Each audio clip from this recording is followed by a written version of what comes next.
lesen lama kira terbatal ke boleh tak. boleh pakai lagi? Lesen lama kita still ada. Ha. The L is for B full only. Oh, okay. So itu adalah kau punya legit, kau punya pass. Kira kau ada 2 lesen lah.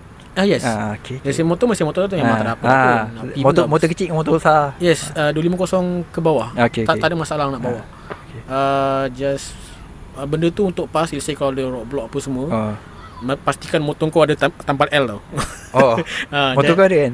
Dulu ada L lah. Dulu ada L tu bak ketegur. Jujur cakap. Aku masa dapat L tu, aku tak tampal pun L. Ya, faham. Tak tampal pun malu. Ya, faham. Motor besar ada L, malu. Tapi orang tak faham benda tu kan. Orang tak faham. Ingat semua motor besar dah macam full habis lah. Full habis lah, boleh belagak. Aku expectation aku pun macam tu kan. Yes. Tapi kadang-kadang macam kat highway kan ada brother motor yang berhemah lah, tampal lengkap ada L. Kadang aku gelak.